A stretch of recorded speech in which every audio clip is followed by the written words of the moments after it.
Land acknowledgement. As we gather together, we acknowledge the sacred land on which we reside. It has been a site of human activity for 15,000 years. This land is the territory of the Huron-Wendat and Petun First Nations, the Seneca, and most recently, the Mississaugas of the Credit River. The territory was the subject of Dish with One Spoon Wampum Belt Covenant, an agreement between the Iroquois Confederacy and Confederacy of the Ojibwe and allied nations to peaceably share and care for the resources around the Great Lakes. Today, this gathering place is still the home of many Indigenous people from across Turtle Island, and we are grateful to have the opportunity to work in the community on this territory. We are also mindful of broken covenants and the need to strive to make right with all our relations. Last but certainly not least, we acknowledge the people of African descent who were brought here against their own will or in search of a safe place to live their lives and raise their children. Reconnaissance des terres. En nous rassemblant, nous reconnaissons la terre sacrée sur laquelle nous résidons. C'est un site d'activité humaine depuis 15 000 ans. Cette terre est le territoire des Premières Nations Huron-Wendat et Petun, les Scéniques et plus récemment les Mississaugas de la rivière Crédit. Le territoire était sujet de l'alliance de la ceinture Wampum plat avec cuillère, un accord entre la Confédération Iroquois et Confédération des Ojibwe et des nations alliées à partager et à prendre soin pacifiquement pour les ressources autour des Grands Lacs.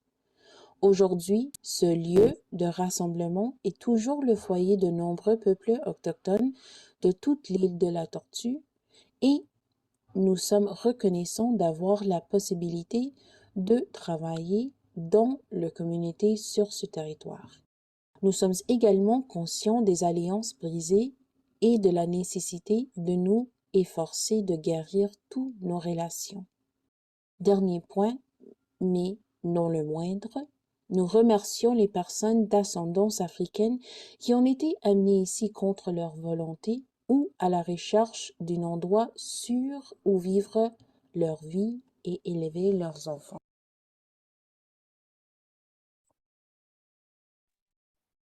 All right. Thank you, everyone, for being here, and welcome to March, and welcome to International Women's Month. So today we're doing a little bit extra special session today as we celebrate International Women's Month, and as we celebrate Black women in entrepreneurship. So that's going to be our topic and our segment for today. And I'm joined with three incredible Black female entrepreneurs that I'm just excited for you to hear their stories and see their journey. So I'm going to do a quick intro of all three. So the first one is Fung. She's an author, certified coach, entrepreneur, founder, and executive director at Solid Rock Family Services and You Inspire Me Women Enterprise. She teaches the importance of personal leadership and developing emotional intelligence to transform lives and drive business results. For over 17 years, she has been creating social change through community advocacy and entrepreneurship, with a focus on the education, economic development, and empowerment of men, women, and youth of African descent. So welcome, welcome. And she normally does, I think, host weekly. So now you're on the other side of the seat today. Yes, yes. And then next, yeah, awesome. Next, we have Tianna Mcfarlane. She's the founder of Heal in Color, the first Canadian company to make and sell adhesive bandages for Black and brown skin. Thank you, thank you. She has revolutionized the way people shop for bandages with the mission of making Black and brown bandages the norm. Tianna has always been passionate about starting her own business to create change in the world and is driven by inclusion, innovation, and inspiring other Black women to start their own businesses. So welcome today, Tianna. Thank you. I'm excited to be here. Okay, last but not least, we have Erica London. Erica is a 3-time published Trinidadian Canadian children's author. She's also a member of the Writers' Union of Canada, presenter for Toronto Public Library, and founder of Color Their World, a YouTube channel home to weekly read-alouds presented through music and animated storytelling. The selection of stories caters to a range of ethnicities and heritages. So thank you so much, Erica, for being here. Thank you so much for having me.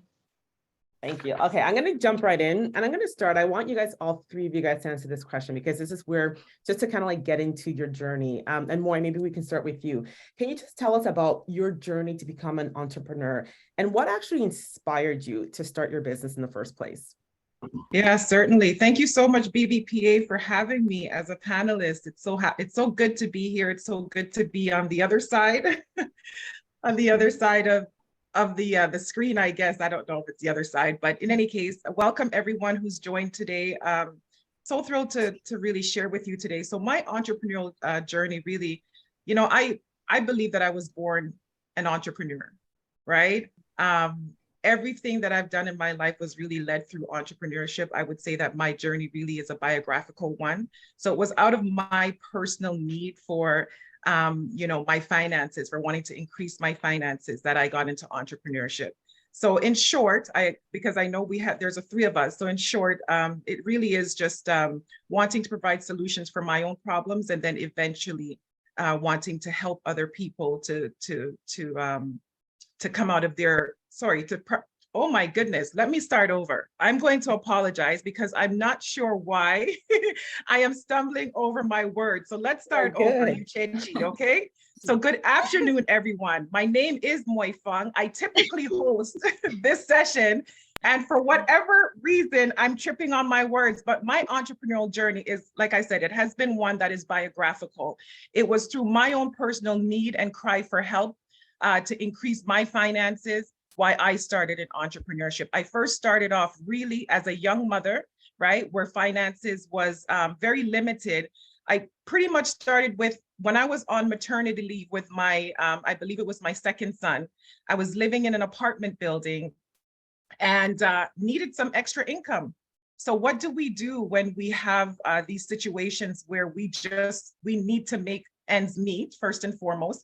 And we also, you know, there's a part of us too that want to thrive beyond the circumstances that we're in. So what I did was I went on to Microsoft Word. Now we have these fancy things like Canva. Before, it was Microsoft Word for me, where I went on, I created my own flyer. I put it up in the, what do you call it? The, where they do the laundry room of the building that I was living in. And I said that I did babysitting. Now from there, I gained about 5 children, because there were people in the building that needed childcare, that hired me to do their childcare. Now that developed, and this is way back in like 2004, 2005, that developed into a summer program called Stars Youth, right? So it's setting the attitude right from the start, where we develop correct curriculums to help youth who are at risk. So in short, that's where it is. I'm doing a whole bunch of different things right now. I do have a company called You Inspire Me Women, where I coach women who are just starting up. So people who don't know where to start, how to register their business. When I first started, I paid twice the price to register through a third-party company. You don't have to do that. You can register right online for $60, right? So I help women who are just starting up, and I help them with the gamut of, you know, registering their business, website development, business plan writing, personal branding and so forth. So I will give the other wonderful ladies, Tianna and Erica, an opportunity to introduce yourself. Thank you so much again for having me as a panelist. Thank you. Tianna? That was great. It's great to start Women's International Month at this type of event. My name is Tianna Mcfarlane, and I am the founder of Heal in Color. Heal in Color is the first company in Canada to sell and make adhesive bandages for Black and brown skin. I was really inspired to start this business whenever I went looking for a bandage that was going to blend into my skin. And when I went to the store, I didn't find any. So I realized at that point that there was a gap in the wound care industry. And being that I graduated from Durham College with a business diploma, I've always wanted to start my own business. My father was an entrepreneur, and it's always been in me to kind of run my own business. And when I came up with this idea, I was so passionate about it because I literally wanted it for myself. So it was really nice to actualize and really make this product and provide it to the Black community so that they can feel valued and represented whenever they are in the wound care aisle at any retail store. Yeah, so that's really my story, and I'm just trying to continue to push it. And, I want it to be everywhere where all the other bandages are. And that's really the mission, right? To make Black and brown bandages the norm. Absolutely. Love that. Love that. Erica?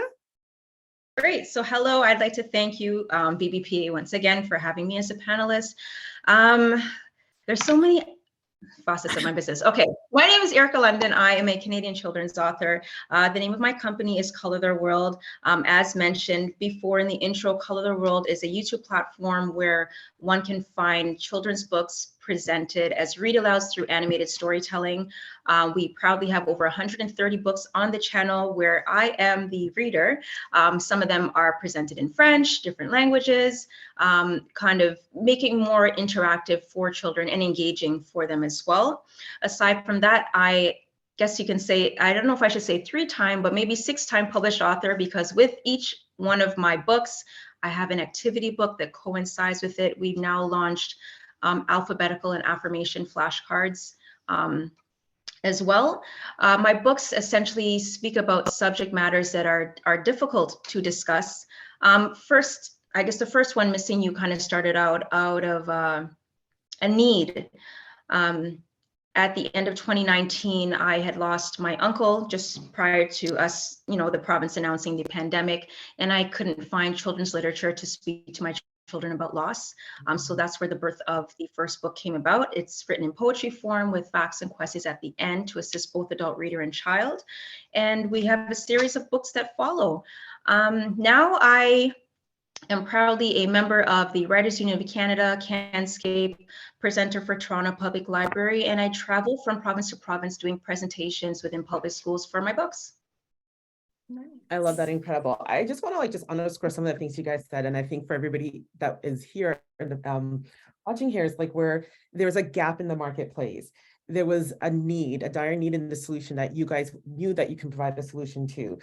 This need to serve and help other people. That passion that you have. And of course, money is a huge thing. So I just want to underscore that, because I think there's a lot of people here that might be in that idea stage where, there's that solution. Can I create it? And I just want you guys to just see this model of example of these incredible women here, what they were able to do. And they started with some of the ideas that you may have had, right? And they've done it and they're taking the steps. And actually, before I go to the next question, just quick housekeeping. If anybody has any questions at all, just use the chat box or the Q&A, and we'll make sure that we'll get to that depending on what time that we have, but definitely do use the chat box if you have any questions for any of these incredible women.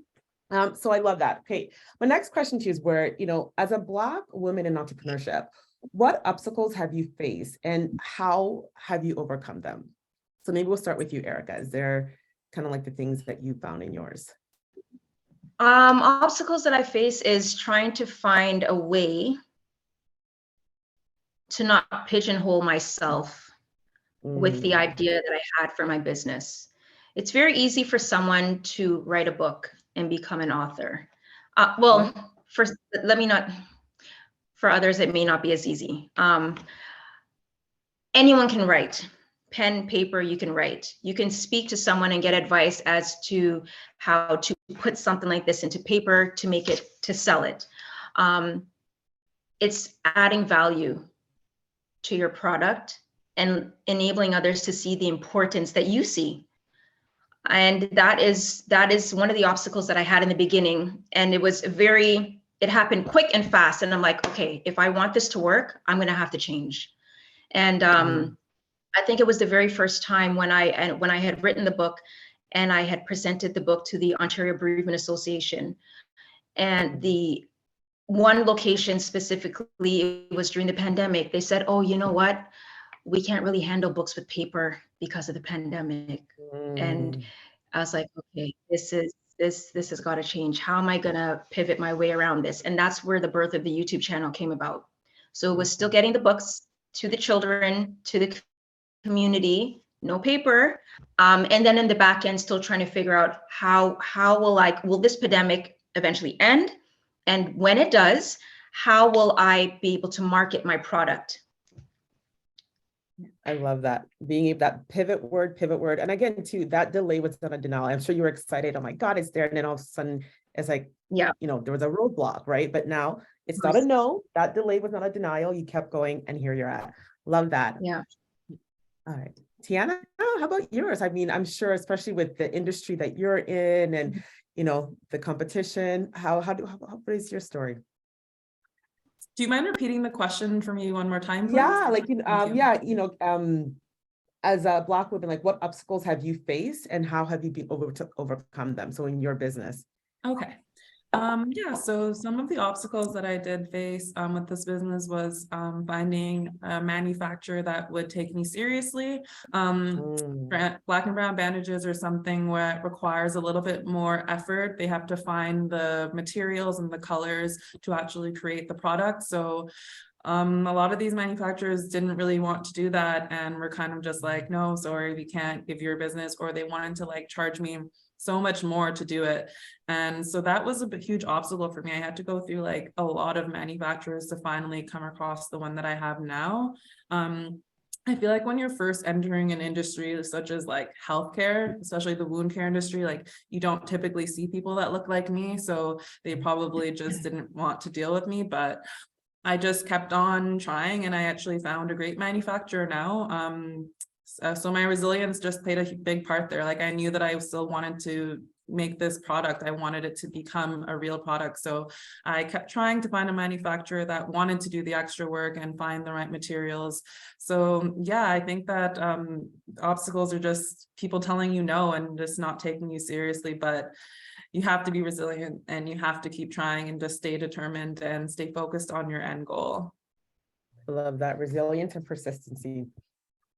No, that's incredible. I think as a Black woman, as a mother with, we have societal limitations. We have the limitations that many of you have faced, as Erica and Tianna said.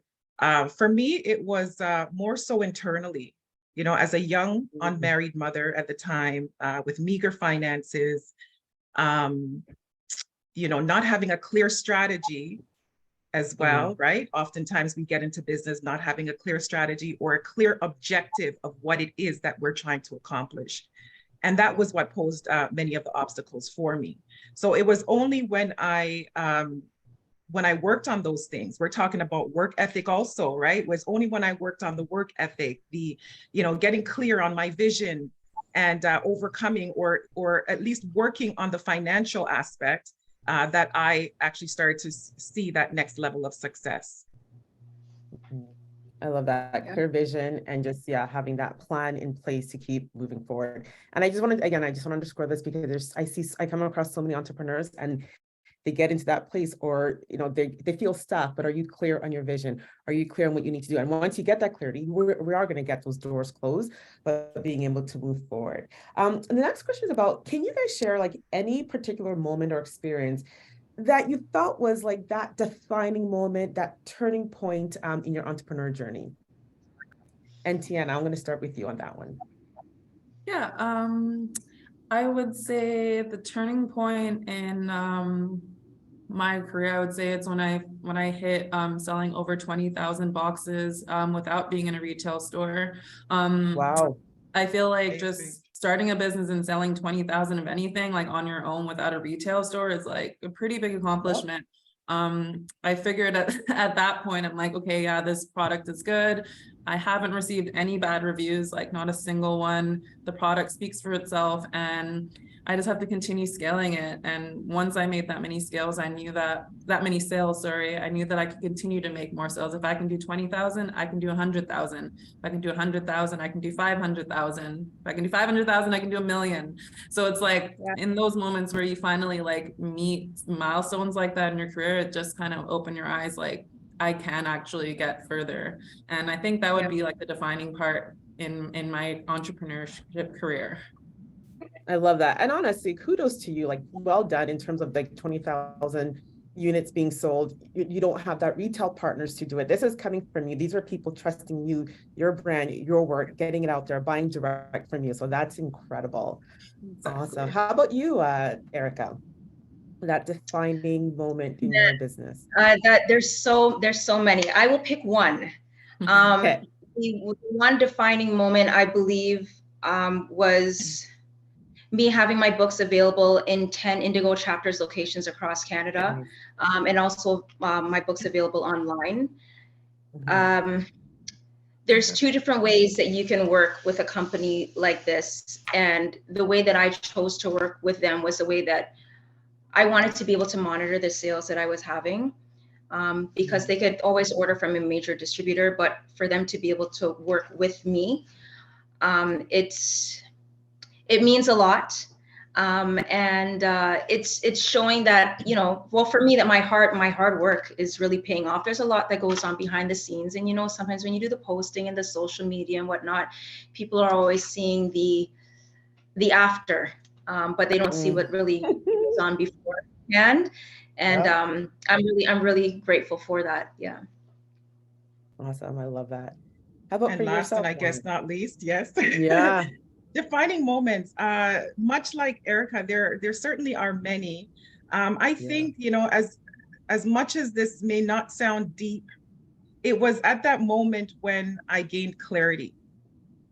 As much as it sounds simple, clarity is power among us women, because we are often doing so many different things. We often we deal with husband, dealing with children, dealing with education, and there are so many things.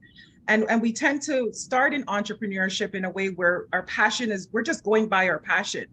And sometimes we don't have clarity in all of that, right? We're just allowing the passion to lead us without any clarity. But that pivotal moment, when you understand exactly who you are and what it is that you are bringing to this marketplace, that in itself is power.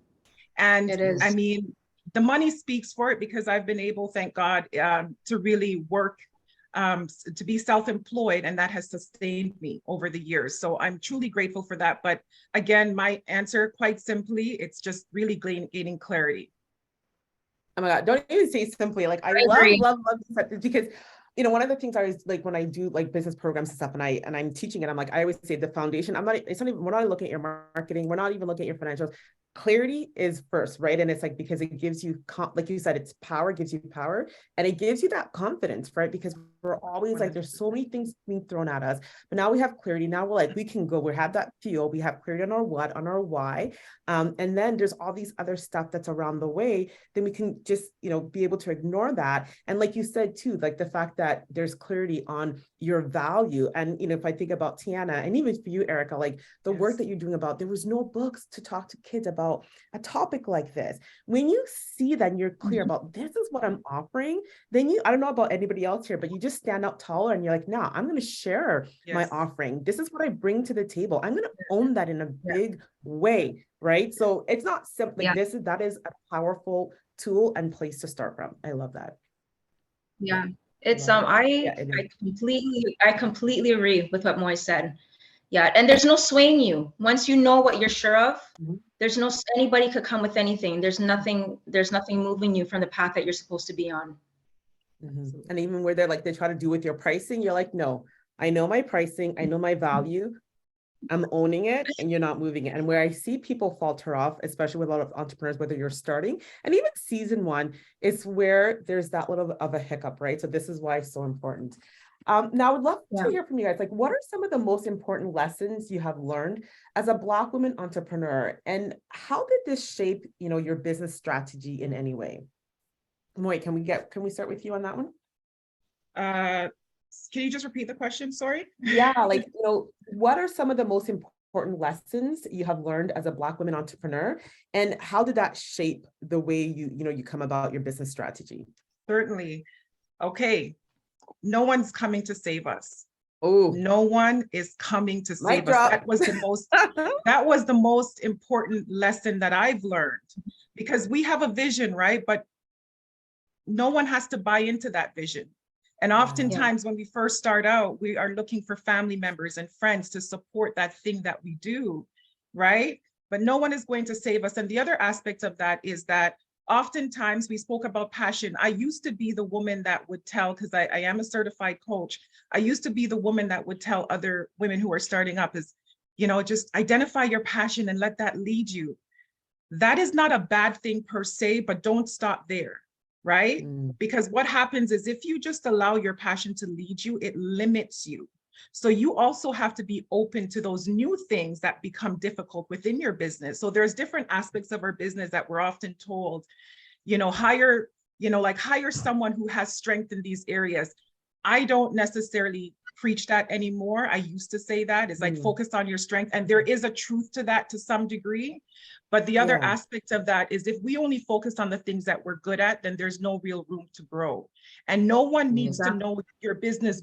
You need to know your business more than anyone else, right? So those areas where, we would often shy away from, those challenges that come and we feel like we need, of course, get advice, right? We need good counsel, we need good advice, we need coaches, we need leadership, right? We need mentorship. But what I'm saying is that don't shy away from the things within your business that become difficult. I think we ought to really, take hold of those things, learn how to do them, so then, we can sustain our business ourselves. I don't know if that came across clear, but. Oh, absolutely. Yeah, clear. I mean, anybody else want to jump in on that? If I could just get the question again, it's hard. Yeah, I'm going to actually, Erica, do you want to jump in on that? So sort of like what are the biggest lessons that you've come across in your business, and how did that shape your business strategy in any way?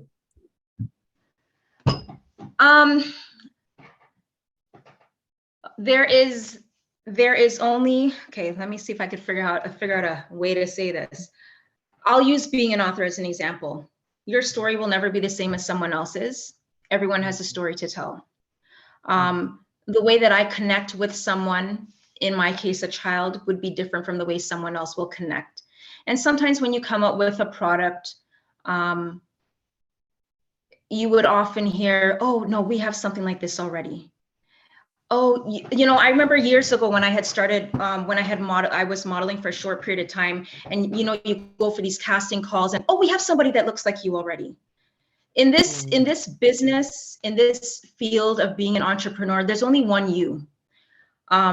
Your brand, your product may be similar to someone else's, and especially once they've accepted or taken their keynote Black entrepreneur to promote, it's almost as if they don't have room for any other, So you have to wear the umbrella of so many, but there's room for all of us.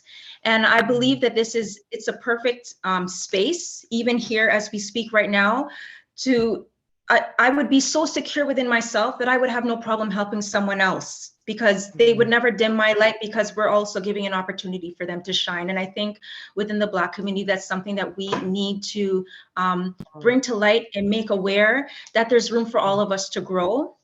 And that's really part of the challenge that I had in the beginning, making myself appear to be relevant when I know that I am. I know my worth. I know, do you know what I mean? And yeah, I think just that level of confidence that Moy was talking about, and being sure of who you are and what you're doing, is so important. I love that. Tianna, any jumping in thoughts on this one? Yeah, I feel Any like of the one of the lessons? a big challenge is when you're just starting a business, it's just wondering like, are you going to be able to build a community? Are people going to like believe in your brand? Are people going to buy it? Or people going to support it? And I think what I learned is whenever you have a product that actually like is of value and people actually appreciate it, and you create something that represents a community, that they're going to rally behind you and they're going to give you the support that you need. Like when I first launched, like I didn't have the money to, you know, send out influencer kits and stuff, but random people were just like making videos on their own, just saying, hey, I just bought this bandage, and like posting it on their Instagram, like, you know, all for free of charge. Those are things that, you know, businesses would normally have to either give you free product or pay you for that type of thing. So I think that was a lesson that I learned, that like when you have something that's really good and of value, like a community is going to be built whether you try or not. And it's incredible to see the community that I've been able to build from just launching something as small as just a bandage. Oh my goodness, I love that. So I'm hearing from all you guys where the power of community in our businesses, great, we can put some strategy around that. No one's coming to save you. So this whole thing about taking ownership of our business, like, yeah, it'd be great if we had that family support, but let's take that, because then we can help build that and take that ownership ourselves.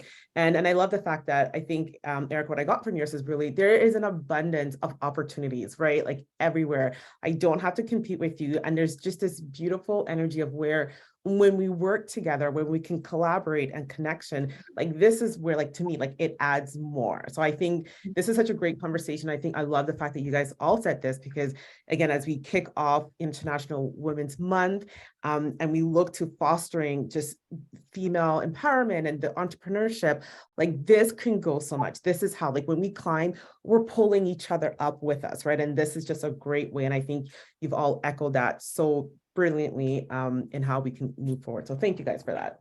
Now, I want to get into, how do you balance the demands of running a business with also responsibilities and challenges that, you know, you face as a woman, right? Because some of you may be moms, maybe partners to people.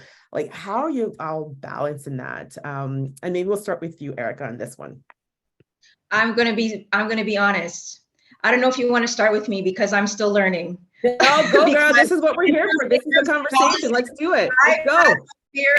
I've had my fair share of critique from my husband. Erica, you just have to plan better, you know? And it's hard because once you're in that frame of mind of being a creative, it never ends. It will drive anyone crazy.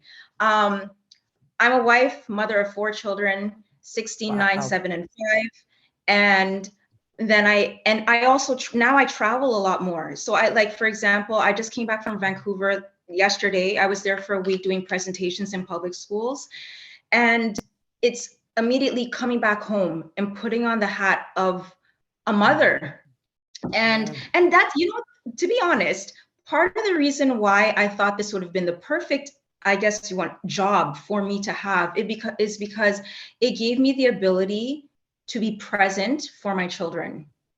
So when I drop them to school and I go to a school during the day, they think I've been home the whole time, because then I'm there to pick them up at their school, unless I'm out of town. And it's a matter of trying to wear the many hats and trying to balance. Still working on the self-care, I have to be honest. You know, even when I get away and I'm on my own, I still find, like, I'm writing, I'm like, oh, this would be a good one. This would be a good book. And it's like, no, you need to drop it, and you need to be able to create that balance. And it takes time. It takes time. my business is fairly young. I started in 2020. So in terms of, you know, getting staff and whatnot, like I have an assistant, which helps at times. And being able to have the confidence to pass your work off onto somebody else, because it's your baby, you know. It takes time, but yeah, it's definitely a lot of work. So if I could get advice from anybody here, I don't know, you know, I'm doing the best that I can, and I think we all are. Yeah. Well, and that's the number one thing, right? That's the number one thing. I love that. Tianna, do you want to jump in on that? How about you? How do you balance, like, you know, as a woman and just business and every responsibilities that sometimes comes with us as females? How? Yeah.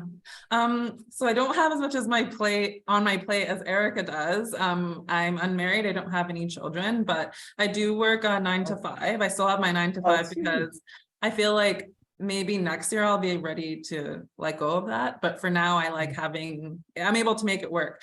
But I feel like for me, like I make time for like fun. Like I make sure I schedule fun in. Like I have trips planned this year. I have spa days scheduled. Like I just make time for things that are going to make me happy as well, because I know that like those feelings and just, you know, debriefing and relaxing for a little, it actually does you better, and you're able to like be more present in your business, and like you feel more ready to like take it by the reins and be like, okay, I'm ready this week. But it does really get hard. I won't lie. Like there's times where I've, you know, not done things on my to-do list that I should have done. And like, I woke up the next day like, oh, I wish I did that.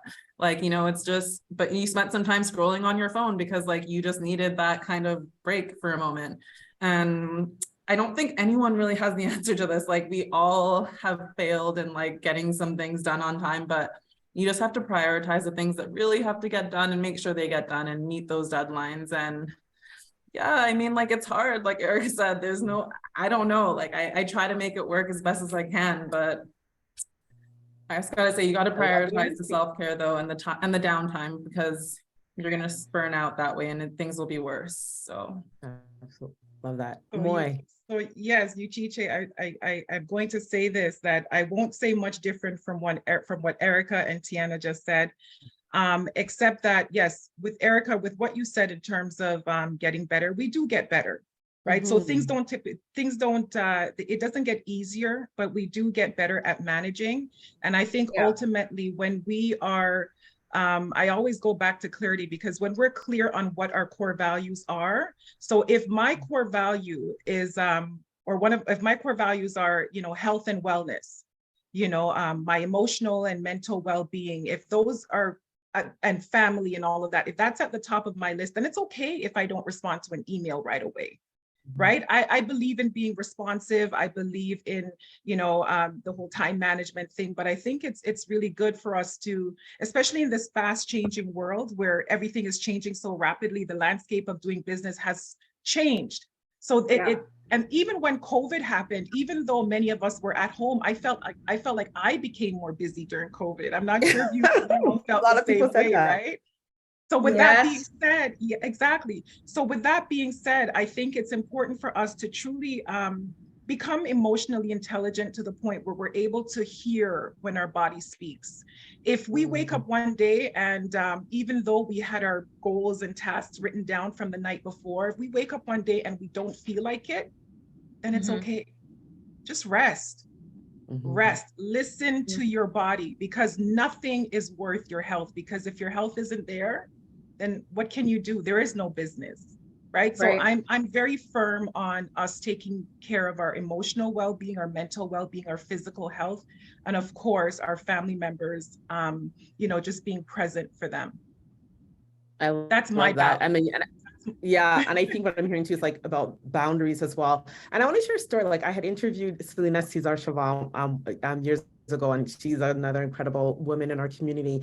And I remember asking her the same thing about balance, and she said something that had stuck with me that was just made sense. And I remember she just looked right at me and she's like, there is no like I don't do balance. And remember, she still said to me, so when you balance something, what does balance look like? You're giving it 50-50 to balance. That's right. And at that time was when she was an NP, and she had said, when I go into Ottawa and I'm, you know, doing my NP work, I give 100% to my NP work, knowing that my children, my kids are taken care of. And when I'm at home, I take off that NP hat, and now I give 100% to my family. So it's not balanced. And from that day, when she said that, it was such a great, and even for me too, it almost like where it took me off the hook, where it got me off the hook, where if I'm with, you know, my kids are there, they're at school and they know, okay, this is mommy's time. And I'll be honest, during COVID, when they were at home, my husband right now on my home office, there's a lock, because my daughter, I had to teach her that when mommy is in the office, it's 100% mommy time. You can't walk in between my coaching calls because this is work that I do. And so it almost allows us as women to say, it's okay for us to have those time that, that work time. And then when it's time for family, it's there. And like you said, the whole wellness piece, making time for that. So yeah, rest is so key. And somebody just said, thank you for emphasizing rest. It's hard because our culture values hustle and grind and productivity. Sometimes it's seen as lacking. Yeah. Rest for me is a business strategy. I know how weird it may sound to people, 100%. but rest is a part of my business strategy because like Moy said, without it, we can't show up, not for our families, not for our clients, not for our business, right? So it's so important that we have that. And I'm going to jump in. There was a question, Erica, this is going to be for you.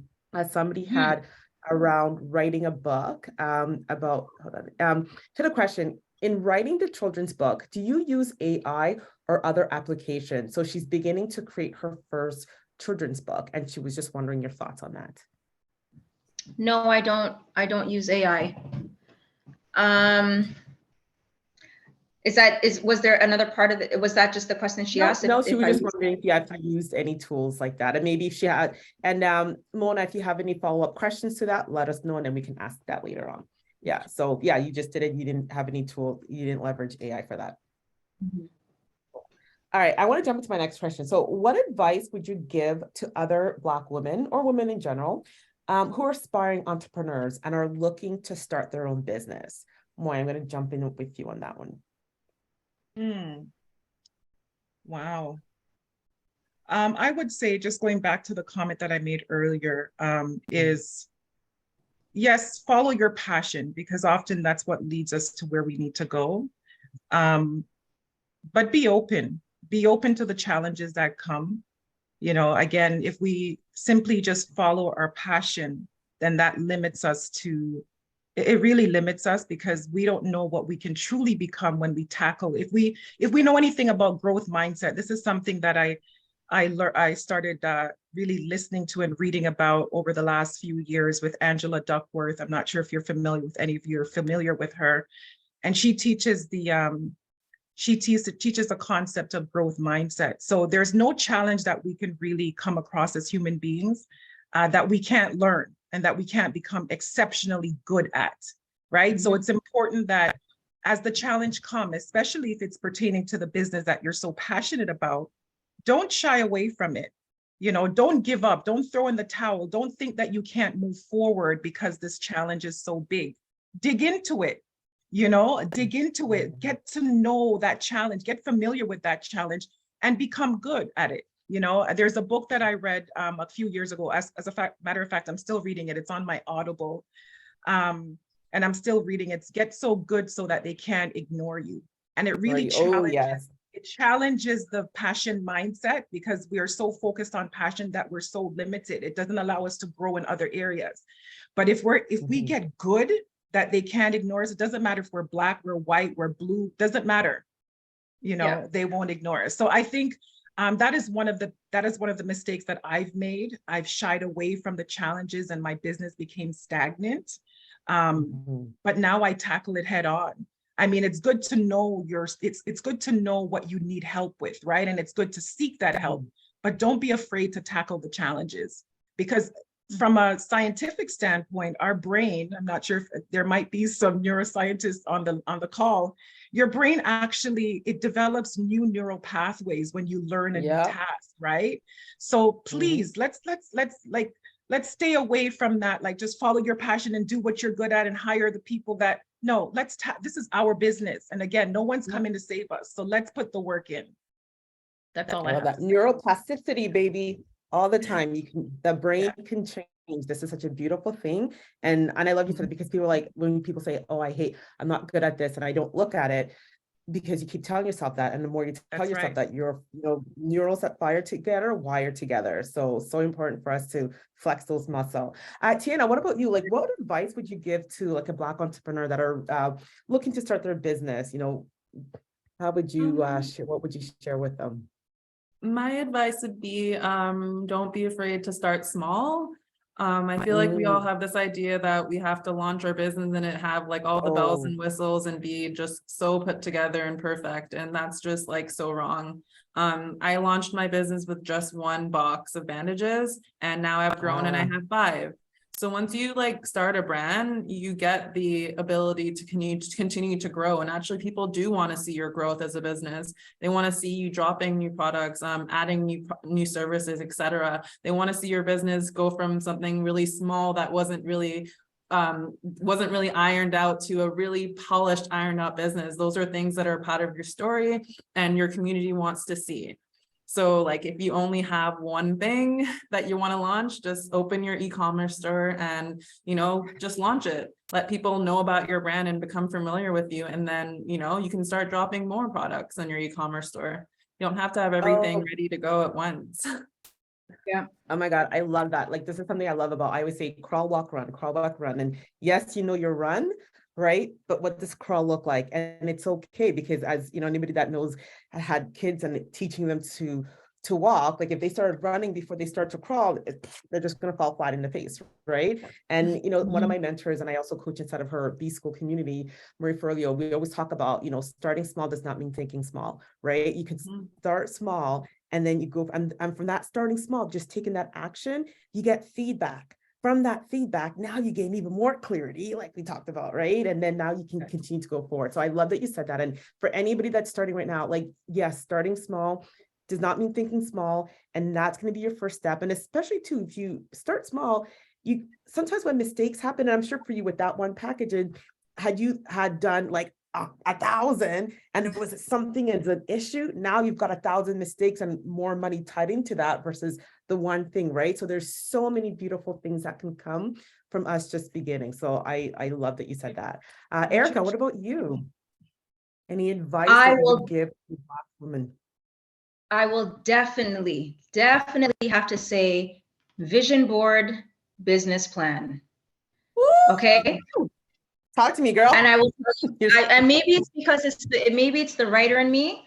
I have grown up seeing many family members, family friends have businesses and they just essentially fall to the wayside. And maybe I didn't have, you know, maybe I was a little younger at that point in time. So it's like, oh, I wonder why it didn't work out. I mean, also being in a West Indian community with you having the audacity to ask somebody why their business didn't work, they'd be like, it's not your place, sit down, you know?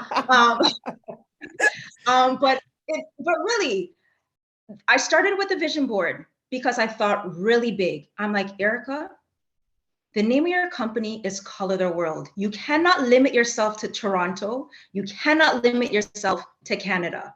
Okay. If in my ideal world, what would it be? And I wrote it all down.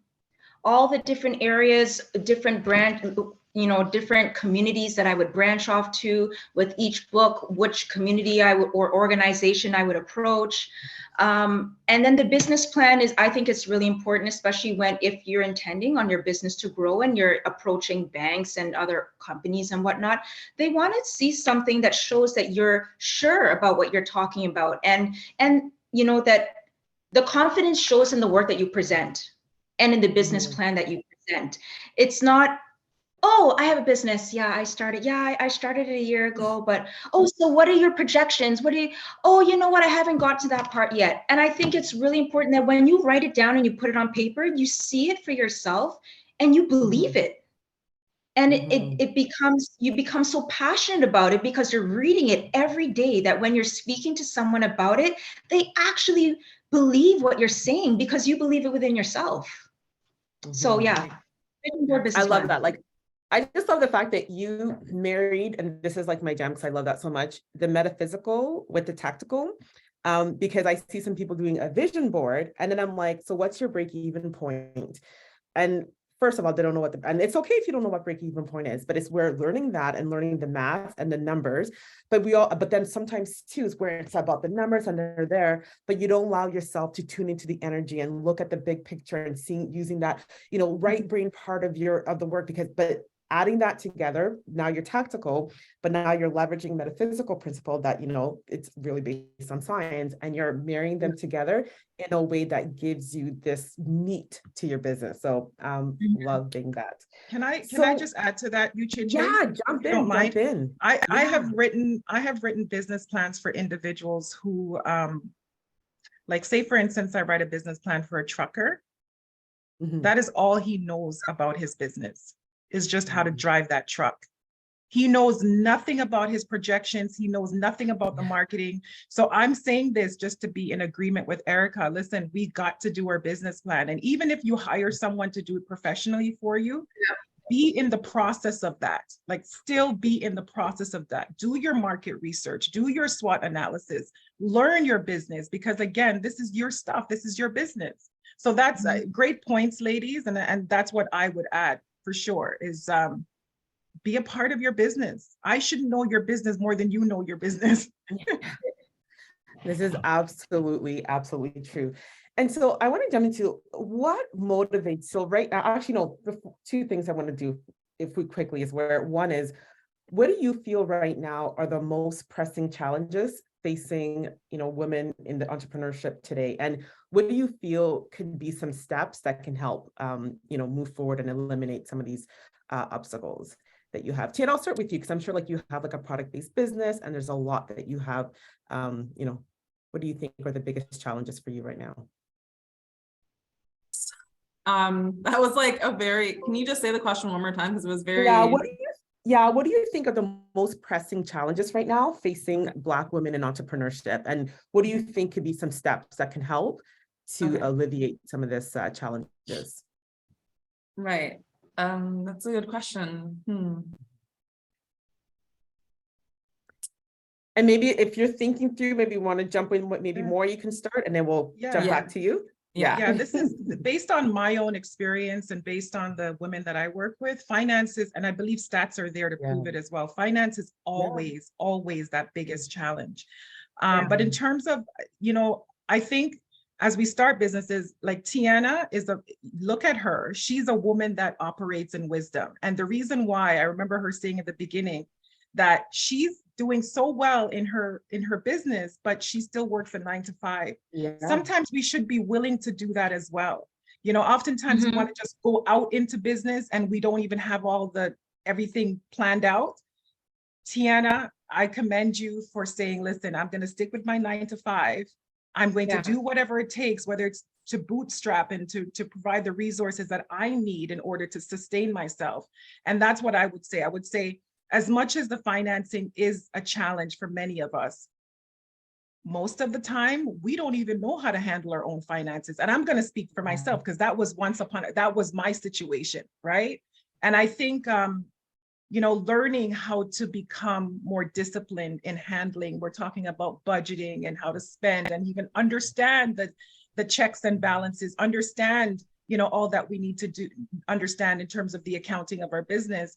Then I think, it's good to get that education around that and use wisdom in the process, even if it means sticking to a 9 to 5, doing our business part-time until we get to that place where we can stand on our own. Yeah, I love that. Anybody wants to jump in and add to that? did you want to go, Tianna? I was just gonna say what she was talking about, because I was gonna say finances, because I do know that like a lot of times women can't start business because we can't save the money to start it, the capital, and we can't get the loan to do it. So we're just kind of with our hand tied. But I was able to save for the capital because of my 9 to 5. I have a good job 9 to 5. I work at York University. So I keep it because it's very flexible too. I work remotely 3 days a week. So it's not killing me at this point. It's actually helping me. The money I make from my business, I keep in the business account and I just continue to reinvest, and I just have that there. I separate the two. So my 9 to 5 is like my personal stuff and my business is just like, long term. So finances, I agree that's like our biggest obstacle, man. I really wish financial literacy was better in the Black community, but we're gonna get there. I love it. Thank you so much. Yeah, I love that you said that too, boy, for her, because before I went to my business full time, when I got to a place of where, oh my God, I don't want to be at my full-time job, I started to see my full-time job as a silent investor in my business that doesn't get a share, but paid me to invest in my business while it takes nothing. And so from that lens, I saw appreciation for my full-time job until I was able to get there. I love it. How about you, Erica? What do you think is like the most, for you think are the pressing issues that Black women face in entrepreneurship? There are many. And I think for the most part, I believe that they were addressed. If I can kind of veer off of it slightly, I'd like to say that I like to speak to the Black women of tomorrow. And that is where I believe my calling is. When I go into schools, and I have, the first time it ever happened, I cried. I was so, listen, I tried to hold it in, and I was like, I can't believe this is actually happening. I couldn't believe it. I had a girl that came up to me, and she said, you're the first Black author I've ever met. She said, wow. I'm so happy to meet you. And you know, I don't think of myself as anyone special. To my children, of course I am, but to any other, it was only then I realized that the impact that I have of these children or on these children. And yeah, okay, Black children, but from all various nationalities, that they also don't feel seen. And to know that I have to be very careful of what I say, how I portray myself, how I portray my brand, how I present my work, because somebody's watching. And to know that I'm showing that child of tomorrow who could look back and say, you know what? This woman, she came to my school and she writes books and she's a mother too. Could you believe it? And she travels and you know, and just to see them light up and to realize that I'm having input on shaping the minds of these children of tomorrow, these young Black girls, impressionable young women, boys, whoever the case may be. It's such a great honor. It is such a great honor. And where I, you know, yes, us as Black women as a whole, I believe that we can do a lot to change.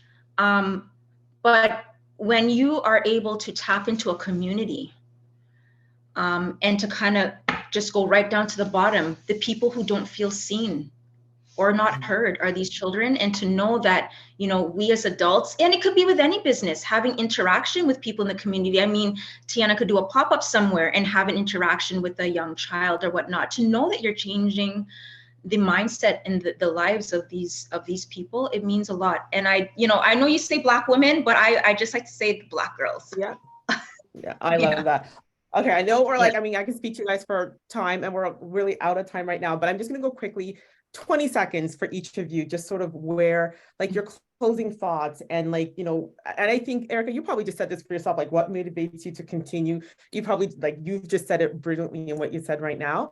And I'd love to, for you guys, just as in closing and like the last, you know, just 20 seconds each, maybe, you know, what motivates you to continue to push forward and growing your business, and the last thoughts that you would have to share with everyone here today.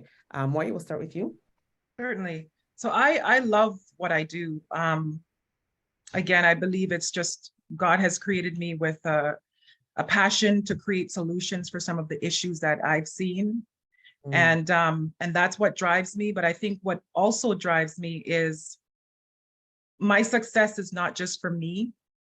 And while it's for my children as well, but I think it's not just that, it's for the other women that are out there, the other women that are struggling financially, the other women that are experiencing emotional despair, the other women who are so creative and so powerful within themselves, but they just don't know what to do. And I believe that my success will bring me to that place where I can look at the other women and I could say, you can do it, because I've done it. I know what it's like to be a single mother. I know what it's like to be living in meager circumstances. I know what that's like. I know what it's like to be maybe brilliant inside, but not really tapping into that brilliance, you know? And if I can get to that place where other women could see themselves in me, that is my ultimate, that is ultimately where I'm at. I love that. I think you've said a really power of example. How about you, Tianna? Just in a quick, really quick, financial freedom and just inspiring other women. Those are the two things. Boom. Yeah. Love it. Yeah. And Eric, anything you want to add to that? Because I know you like, that's pretty much, you nailed it. The only thing I would say really quickly is a quote that I have at the end of in one of the stories from my last book is, if I can dream it, I can be it, because my gift will make room for me. Yeah, and I'll say that really, I'll tell you why I put that there, and I thought it was really important. I worked in the dental field for over 20 years. It was only because of the loss of my uncle and the pandemic, it caused me to write this first book out of pain. I have not been able to return to work as a dental hygienist full time, just because of how much demand this business has taken over. This would not have happened if there wasn't room for me to do so. So my gift essentially did make room for me to birth this. Oh, beautiful. I love that. Before we end, I do want to circle back. Mona did have, it's for you, Erica, about the children's book. So she said about the children's book, I was told that I can read my stories into the app, then I can save and edit so that my slow typing speed will not become a deterrent to progress. What are your thoughts? Once my book is completed, I do have a network of support to market it. Thanks for responding to my question. Tell her that she can send me an email or a message, because I'd have to find out if she's trying to make an Audible book. If she's trying to make an Audible book, you know what I mean? Yeah. And I think for her, it's the writing process. And I think, Mona, you can, there is some, like, to help her with the writing process, there are apps out there where you can do speech to text. So then that way it comes on the screen. And then from there, you can do any of the editing that needs to be done on it. Perfect. Awesome. Well, we have some upcoming events before we let you guys go. Thank you guys so much for your patience. We do have some upcoming events coming in from the BPPA. So the first one is new tax deduction and preparing your personal tax returns. Remember, how often did we just talked about numbers today, how important it is? Listen, if this is something you struggle with, no shame or blame on that. This is where the tools are here for you to get the support you need. So please join us for that. That's happening Saturday, March 4th at 10 a.m. Hosted by Roderick. So hopefully you can join us, and that's going to be with Ken Green. And again, that's happening this Saturday, March 4th.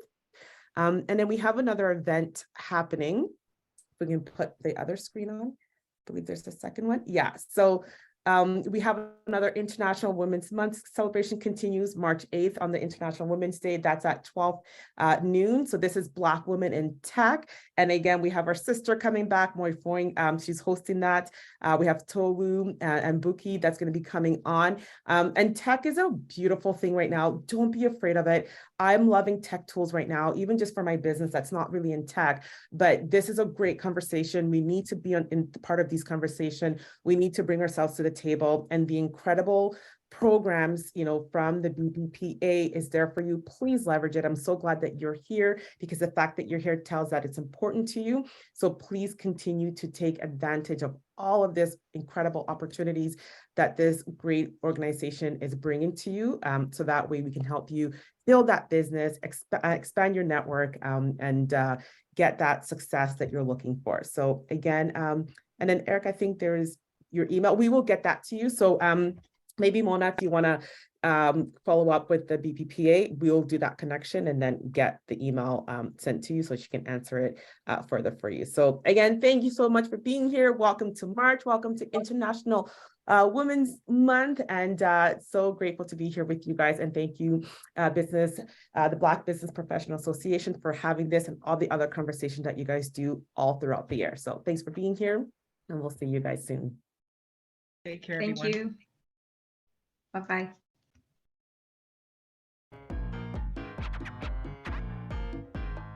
The Business Advisory Implementation Development Service. The BATES program is a major step forward. I believe in the economy of women. I believe in creating our own space, creating our own financial freedom. How do you get business? How do you get financing? How do you get approved for government loans? We have to understand and recognize what the barriers are. And then we work to break those barriers down. We're going to sit with you and we're going to wrap you around the best experts we have. So time is money. The more time you lose, the more money you're losing. Success does leave clues.